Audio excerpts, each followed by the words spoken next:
Los sistemas de información geográfica se caracterizan por disponer de información georreferenciada a través de coordenadas.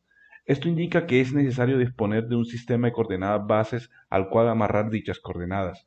Pero, ¿qué es un sistema de coordenadas? Empecemos definiéndolo. Un sistema de coordenadas es una creación artificial que permite la definición analítica de la posición de un objeto o fenómeno.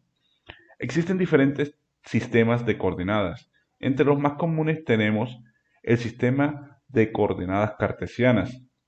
Es un sistema de dos o tres ejes ortogonales igualmente escalados, donde el valor de cada una de las coordenadas de un punto A es igual a la proyección ortogonal del vector de posición de dicho punto sobre un eje determinado. El sistema de coordenadas polares es un sistema de coordenadas bidimensional, donde la posición de un punto es determinada por una distancia y un ángulo. También tenemos el sistema de coordenadas cilíndricas, que es una generalización del sistema de coordenadas polares, ya que esta es una representación tridimensional de la anterior. En este se requiere para la ubicación del punto dos distancias ortogonales y un ángulo. Sistema de coordenadas esférico. Al igual que las coordenadas cilíndricas, el sistema de coordenadas esféricas se usa en espacios euclidianos tridimensionales. Este sistema de coordenadas esféricas está formada por tres ejes mutuamente ortogonales que se cortan en el origen. La primera coordenada es la distancia entre el origen y un punto, representado por la letra R en el esquema, siendo las otras dos los ángulos que son necesarios girar para alcanzar la posición del punto. Como podemos ver, ya nos estamos acercando a la localización de un punto sobre la superficie de la Tierra. Pero antes debemos conocer la forma precisa de nuestro planeta, y es aquí donde surge la geodesia. La geodesia es parte de la geología que determina la forma matemática, la figura y magnitud de la Tierra, o de gran parte de ella, y se ocupa de construir los mapas correspondientes, siendo uno de sus objetivos establecer un sistema de referencia y definir un conjunto de puntos cuyas coordenadas en dicho sistema sean conocidas y dispongan de una gran precisión. Estos puntos son conocidos como vértices geodésicos. Ahora, ¿por qué es necesario conocer la forma de nuestro planeta? Pues porque toda la vida nos han dicho que nuestro planeta es una esfera perfecta, pero la verdad es que no lo es. Debido a esto, la geodesia ha definido un modelo de la Tierra acercando su forma a una figura geométrica simple, la cual puede expresarse matemáticamente. Esta figura geométrica es el elipsoide, ya que con esta geometría se puede decir que el radio de la Tierra ya no es constante, sino que depende del emplazamiento. Un elipsoide viene definido por dos parámetros, un semieje mayor R1 y un semieje menor R2, los cuales, para el caso de la Tierra, corresponden al radio del ecuador y al radio polar, respectivamente, cuya relación se le conoce como el grado de achatamiento del elipsoide y tiene una expresión de F es igual a R1 menos R2 sobre R1. No en todos los lugares y en todas las circunstancias se emplea el mismo elipsoide de referencia. Esto es debido a que un determinado elipsoide no se adapta de modo igualmente preciso a todas las regiones terrestres. En la tabla se presentan algunos de los elipsoides más usados y sus respectivos parámetros. La geodesia también define otra superficie de referencia, como el geoide, la cual es una superficie tridimensional en cuyos puntos la atracción gravitatoria es constante y en todos sus puntos la dirección de la gravedad es perpendicular a su superficie. Sin embargo, esta no es una superficie regular como el elipsoide, y presenta protuberancias y depresiones que la diferencian, como puede observarse en la figura, del elipsoide. Si hacemos un zoom, veremos que el elipsoide no puede recoger toda la variabilidad del geoide, por lo que estas dos superficies presentan diferencias. Estas diferencias se conocen como alturas geoidales y son representadas en la figura por la letra N. Al igual que en el caso de los elipsoides, existen diversos geoides de referencias y estos no son constantes en el tiempo, sino que evolucionan para adaptarse a las modificaciones que tienen lugar sobre la superficie terrestre. Un concepto a tener en cuenta es el datum, el cual es un conjunto de cantidades, ecuaciones y parámetros que sirven a su vez para establecer valores numéricos que conocemos como coordenadas. Esta definición requiere por lo menos de tres cosas. Una es un elipsoide que depende de un eje mayor y un eje menor. Un punto donde el geoide y el elipsoide coinciden, conocido como punto fundamental.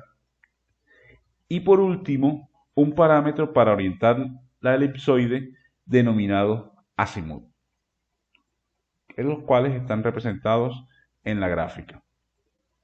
Como vimos anteriormente, existen diferentes elipsoides que se pueden usar para generar diferentes datos. Si graficamos al menos dos de estos, por ejemplo, el datum de Norteamérica, el cual en la gráfica sería el correspondiente a la línea roja, y el datum europeo, que sería la línea azul, y tratamos de ubicar un punto con estos dos datos, veríamos que estos tienen una diferencia en su posición de hasta 1 kilómetro, como se ve en la figura, donde el datum NAT72 y el europeo difieren casi en 300 metros, mientras que si tomamos otro datum, como el de Tokio, difiere en 900 metros. Es por esto que para Colombia, el Instituto Geográfico Agustín Codazzi es el ente encargado de adelantar investigaciones geográficas, producir el mapa oficial y la cartografía básica, entre otras funciones, dentro de las que se encuentra definir el datum a usar en el país, y este es el denominado Magna Sirgas. Magna por Marco Geocéntrico Nacional y Sirgas por Sistema de Referencia Geocéntrico de las Américas. El Magna está conformado por 62 monumentos o mojones, los cuales tienen una placa, como la mostrada en la imagen, sobre los cuales se realizan mediciones con equipo GPS constantemente. De estas estaciones, 8 son vertientes Sirgas y 16 corresponden a la red geodinámica CASA por Central and South America Geodynamic Network. Ahora que conocemos lo que es la geodesia, podemos definir un sistema de coordenadas que nos hacía falta, y es el sistema de coordenadas geográficas, el cual es un sistema de coordenadas esféricas mediante el cual un punto se localiza con dos valores angulares denominados latitud y longitud. La latitud es el ángulo entre las líneas que une el centro de la esfera con un punto de su superficie y el plano ecuatorial. Las líneas formadas por puntos de la misma latitud se denominan paralelos y forman círculos concéntricos paralelos al ecuador. Por denominación, la latitud es de 0 grados en el ecuador, que divide el globo en dos hemisferios, norte y sur. La longitud es el ángulo formado entre dos de los planos que contienen a las líneas de los polos. El primero es un plano arbitrario que se toma como referencia y el segundo es el que, además de contener a las líneas de los polos, contiene al punto en cuestión. Las líneas formadas por puntos de igual longitud se denominan meridianos y convergen en los polos. Como meridiano de referencia internacional se toma aquel que pasa por el observatorio de Greenwich, en el Reino Unido. Este divide a su vez el globo en dos hemisferios, el este y el oeste. Las coordenadas geográficas resultan de gran utilidad, especialmente cuando se trabaja con grandes regiones. No obstante, no se trata de un sistema cartesiano, y tareas como la medición de áreas o distancias es mucho más complicado, ya que si bien la distancia entre dos latitudes es prácticamente constante, es decir, un grado de latitud equivale más o menos a la misma distancia en todos los puntos, variando solo 0.3 millas si vemos el detalle A y el detalle C.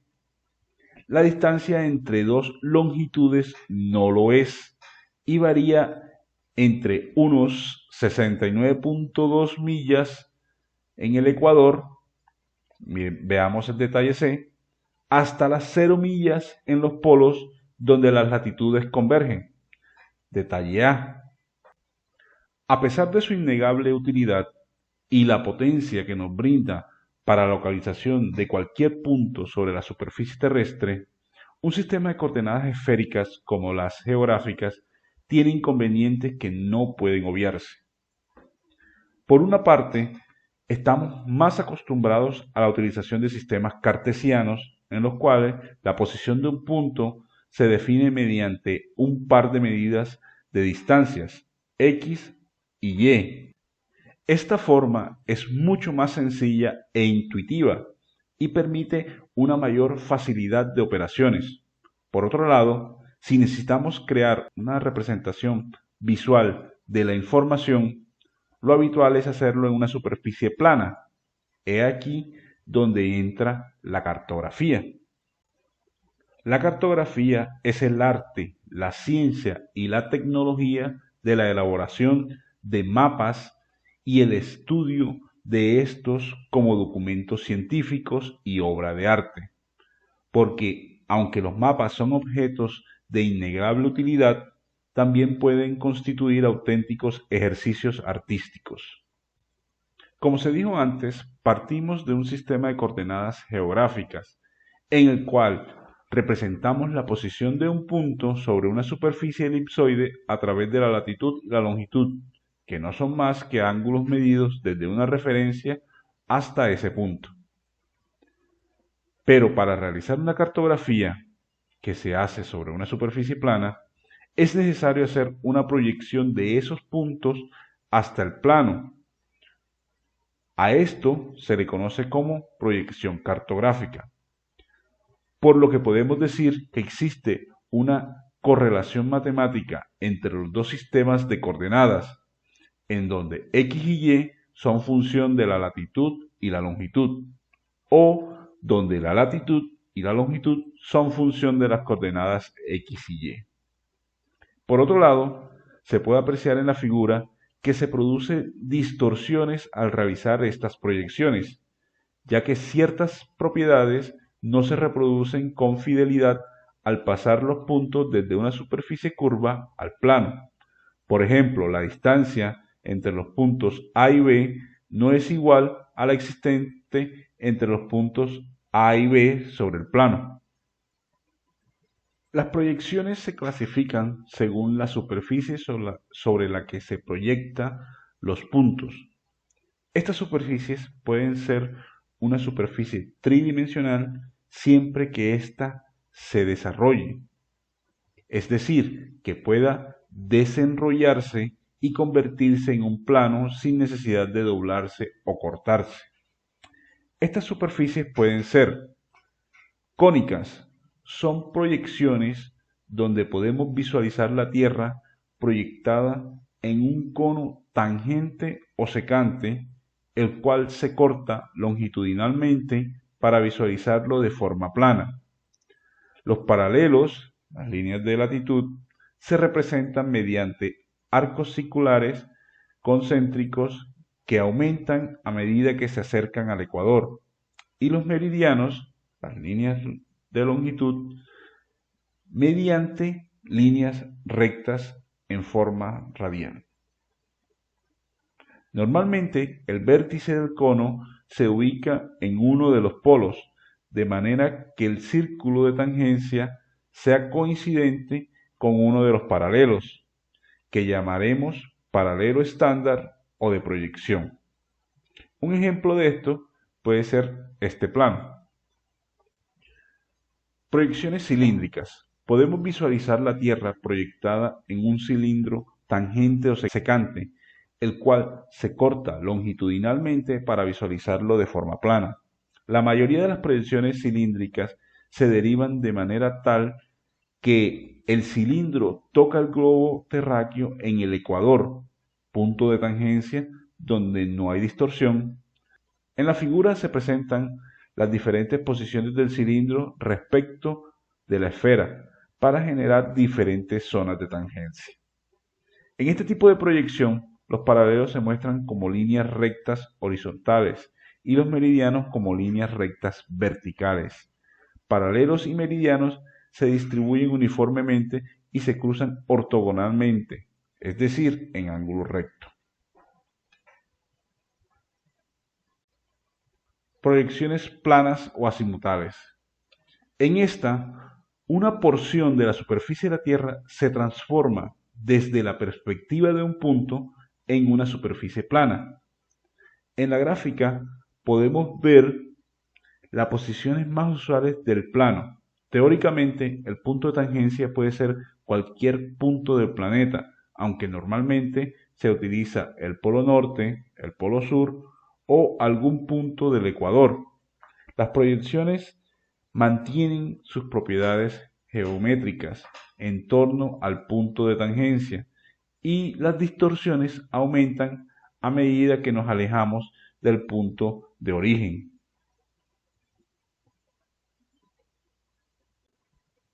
Según el Instituto Geográfico Agustín Codazzi, de acuerdo a la escala de lo que se desea plasmar, se recomienda usar los siguientes tipos de proyecciones.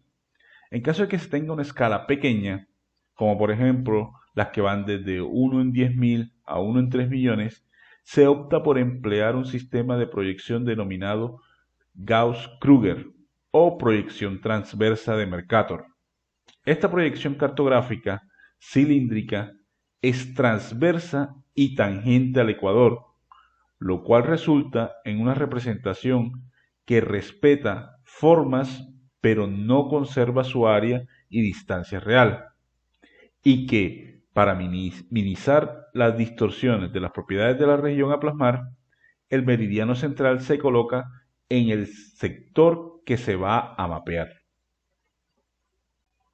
Si se va a trabajar con escalas grandes, como por ejemplo las que van desde 1 en 500 a 1 en 2000, es decir, que tienen un mayor detalle, se ha optado por la proyección cartesiana, el cual es un sistema de proyección plana en el cual las coordenadas del centro del área de interés definen el origen del sistema de coordenadas local y el plano es tangente al esferoide en ese punto.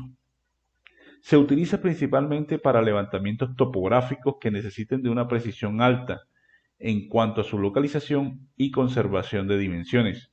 No tiene en cuenta la curvatura de la Tierra. En la actualidad, el Instituto Geográfico Agustín Codazzi establece para Colombia que la proyección Gauss-Krüger es la proyección oficial para la realización de cartografía, para el cual se establecieron 5 puntos de orígenes, los cuales se encuentran ubicados en la misma latitud que corresponde a 4 grados 35 minutos 46.3215 segundos norte. Y en longitud, cada origen se encuentra a 3 grados de referencia uno del otro. El origen principal de las coordenadas Gauss-Krüger se encuentra ubicado en el Observatorio Astronómico de Bogotá, a la latitud 74 grados, 4 minutos 39.0285 segundos oeste, que corresponde al origen central o también llamado origen Bogotá. Como podemos observar en la tabla, cada origen está compuesto por un este y un norte falso que equivalen a 1.000.000 de metros este, 1.000.000 de metros norte. Esto se realiza con la finalidad de evitar valores negativos al momento de realizar las mediciones. Es de resaltar que cada origen tiene las mismas coordenadas Gauss-Krüger, por lo que es muy importante indicar el origen con que se trabaja cuando se realizan productos cartográficos, ya que si no se hace, se puede cometer error como por ejemplo desplazarlo a otro origen.